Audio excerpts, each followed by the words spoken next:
যদি যোৰহাটৰ এই ছোৱালীজনীৰ হত্যাকাণ্ডটোৰ কথা ক'বলৈ যাওঁ, তো বহুতে কয় যে গাঁৱৰ ছোৱালী ভাল, বহুতে কয় ঘৰত থকা ছোৱালী ভাল।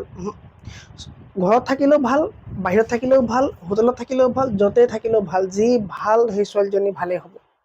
অকল ছোৱালী বুলি নহয়, এভৰি পাৰ্চন, ঠিক আছে, প্ৰতিজন ব্যক্তি কি হ'ব, ভাল হ'ব, য'তেই নাথাকক কিয় কোনো কথা নাই, ঠিক আছে। কিন্তু ছোৱালীৰ ক্ষেত্ৰত অলপ পৃথক। ছোৱালীয়ে যদি কিবা এটা ভুল কৰে, কিন্তু ল'ৰাই 5টা 10টা ভুল কৰিলেও সমাজে মাফ কৰি দিয়ে, কিন্তু ছোৱালী এটা ভুলতো এটা মৰি যোৱা মানুহ উঠি পেলাই তাইক কথা শুনাবলৈ লয়, সেইটো আটাইতকৈ বেয়া কথা।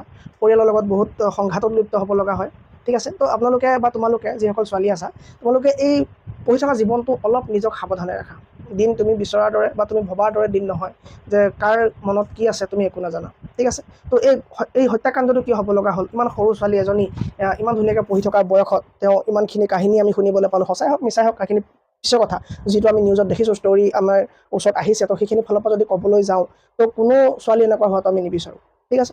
তো তেওঁ খালে কিবা বেয়া বস্তু খায়, এইটো পৰিয়ালে গম নোপোৱাকৈ কৰে সদায়, চবেই, কোনো পৰিয়ালে গম নাপায়, আৰু কোনো পৰিয়ালে কেতিয়াও এজনী ছোৱালীক নকয় যে ড্ৰাগছ খাগে যা, বা কোনো এটা ল'ৰাইও নকয়, ঠিক আছে। তেওঁলোকে মিছাৰ কথা কৈ পেলাই ঘৰৰ পৰা যায়, আৰু সেইকাৰণে আমি পৰিয়ালক ডাইৰেক্ট আমি একো ক'ব নোৱাৰোঁ যে পৰিয়ালে কেলৈ এনেকুৱা কৰিলে, সংস্কাৰ এনেকুৱা।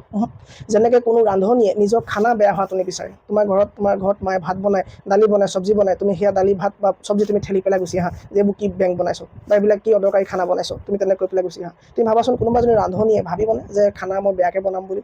কোনো ৰান্ধনীয়ে এইটো কথা নাভাবে। আৰু ঠিক তেনেকৈ কোনো পৰিয়ালে বা কোনো পেৰেণ্টছে নিজৰ সন্তানক কেতিয়াও ড্ৰাগছ খা বা আমুকটো কৰ জানি বুজি কেতিয়াও নকয়। তো তেওঁলোকে ভুল কৈ বা মিছা কথা কৈ থৈ পেলাই গুচি যায়। অভিয়াছলি 10 to 30% পেৰেণ্টছৰ ভুল আছে, যে তেওঁ যাওঁ বুলি কৈ থৈ গৈছে, হয় ক'ত গৈছে এবাৰ খবৰ ৰখাটো জৰুৰী। মোৰ নিজৰ কোচিঙত মই বহুত কেয়াৰ কৰোঁ, বহুত গুৰুত্ব দিওঁ এইটো কথা। ক্লাছ অহা দেৰি হ'লে মই গ্ৰুপত মেছেজ কৰোঁ যে আপোনালোকৰ ল'ৰা নাই অহা, আজি বোলে এবচেণ্ট আছে আপোনালোকৰ ল'ৰা বা আপোনালোকৰ ছোৱালী, যে আমুকত দেখি আহিছোঁ মই, কিন্তু ক্লাছলৈ নাই অহা। মই লগে লগে খবৰ দিওঁ, আৰু সেইকাৰণে বহুত ষ্টুডেণ্টে মোক বেয়া পায়, আৰু সেই বেয়া পোৱা ষ্টুডেণ্টখিনি মোক দৰকাৰো নাই, ঠিক আছে। যোৱাবাৰ এজনী ছোৱালী মই উলিয়াই দিছোঁ তেনেকৈ।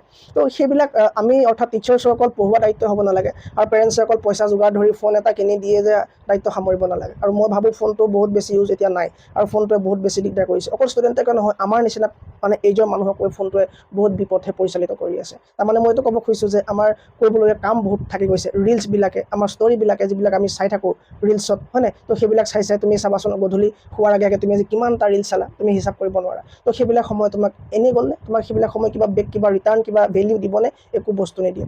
তো পেৰেণ্টছে নজৰ দিয়াটো বহুত বেছি দৰকাৰ, ঠিক আছে। এটা পৰিয়াল তেনেকৈ ধ্বংস হৈ যোৱাটো আমি চাব নোৱাৰোঁ। তো যোৰহাটত তেনেকুৱা ছোৱালী আৰু বহুত আছে, খালি ধৰা নপৰালৈকে তেওঁলোক ভালে আছে। তেনেকুৱা আৰিয়ান গোস্বামী বহুত আছে, গোটেই অসমত, গোটেই ভাৰতত বহুত আছে, কিন্তু তেওঁ ধৰা পৰি গ'ল, বাকীবোৰ ধৰা নাই পৰা। তো সেইবিলাক আঁতৰাব পাৰিলে ভাল, কিন্তু ড্ৰাগছ বোলা বস্তুটো, তেনেকুৱা এটা বস্তু পটককৈ বন্ধ কৰাটো বহুত কঠিন কথা, ঠিক আছে, কাৰণ বেয়া বস্তু বন্ধ কৰাটো বৰ ডাঙৰ কথা। অ'কে, তো সেইবিলাক বস্তু থাকিব, এভেইলেবল থাকিব, আমি সহবাস কৰিব লাগিব। তাৰমানে মই এইটো কৈছোঁ যে আমি সহবাস কৰি থকাৰ দৰে হৈছে। তো বহুত আছে এইবোৰ বস্তু নাখায়, আৰু বহুত আছে ধৰা নপৰাকৈ আছে। তো সেইবিলাকে এটা পৰিয়াল ধ্বংস হৈ গৈছে, এটা পৰিয়াল। আৰু সেই ছোৱালীজনী এটা ল'ৰাৰ ফ্লেটত যোৱাটো, বা তেওঁ এই ফ্ৰেণ্ডছকেইজনী কেনেকুৱা, যে তেনেকৈ যে যাব লগা হ'ল, তাত গৈ পাৰ্টি কৰিব লগা হ'ল, এইবিলাক কথা পেৰেণ্টছেতো গম নাপায়, যে তেওঁলোক ক'ত আছে। ক'ব যে মই ক্লাছত আছোঁ, টিউশ্যনত আছোঁ। তো তেনেকৈ গৈ পেলাই যে সেইসমূহ ঘটনা সংঘটিত কৰিবগৈ, কোনে জানে। তো মই গাৰ্লছক ৰিকুৱেষ্ট কৰিছোঁ যে পেৰেণ্টছে যি কথা ক'ব তোমালোকক বা আপোনালোকক, সেইবোৰ পূৰা চকু মুদি দি পেলাই শুনি যাওক। কাৰণ মই ক'লোৱে যে আপোনালোকৰ এটা ভুল সমাজখনে কিন্তু 10টা কৰিব। এটা ভুল আপুনি কৰক, আপোনাৰ সমাজে আপোনাক 10টা ভুল দেখুৱাব, আৰু এইখিনি ভুলৰ কাৰণে শাস্তি এই ছোৱালীজনীৰ নিচিনা আৰু ছোৱালী যাতে নাপাওক। তো আপোনালোকে পেৰেণ্টছৰ কথা একদম শুনক, আৰু পেৰেণ্টছক মই বাৰে বাৰে কৈছোঁ, আপোনালোকে তেওঁলোকক একদম নজৰত ৰাখক। সেই বয়সটো বৰ বেয়া, 10, 9 বয়সটো বৰ বেয়া। তেওঁলোকে তাৎক্ষণিক ফূৰ্তিৰ কাৰণে, কেইছেকেণ্ডমানৰ আনন্দৰ কাৰণে তেওঁলোকে ফিউচাৰ ভাবিব নোৱাৰে। তেওঁলোক সেই সময়তে পিয়াৰ্ছবিলাকে যিটো দিব, পিয়াৰ মানে আপুনি গম পাইছেনে, বন্ধু মানে সকলে যিটো তেওঁলোকক ছাজেষ্ট কৰিব, আৰু সেইটোকে তেওঁলোকে বিচাৰিব বা কৰিব বিচাৰে। তো অকণমান গাইড কৰক। আৰু মই কওঁ যে আপোনালোকে এইটোও এটা ভুল কনচেপ্ট নহয় যে গাঁৱত থকা ছোৱালী ভাল, তো আপোনাৰ ঘৰত সোমাই থকা ছোৱালী ভাল। যি ভাল আপোনাৰ সকলোতে ভাল হৈ থাকিব, যি নিজৰ কণ্ট্ৰল কৰিব পাৰিব, যি নিজৰ যিমানখিনি আছে সিমানখিনিকে লৈ হেপী থাকিব, যে মোৰ বহুত লিমিটেড পইচা, সেই পইচা লৈ যি ছোৱালী মানে সুখী আছে, তেওঁলোকে জানে যে মোৰ বিপথে গ'লে বা মই কেইটামান আৰু বেছি পইচা আশাত মোৰ কাইলৈ কি হ'ব মই গম নাপাওঁ। আপুনি নিজে ভাবক, যদি আজি আপোনাক কোনোবাই 10,000 টকা এটা শ্বপিং কৰাই দিয়ে, তাৰ বিনিময়ত তেওঁ কাইলৈ কিবা এটা আপোনাৰ পৰা ল'বই, তাত আপুনি না কৰিব নোৱাৰিব, কাৰণ আপুনি ধাৰ খাই থৈছে।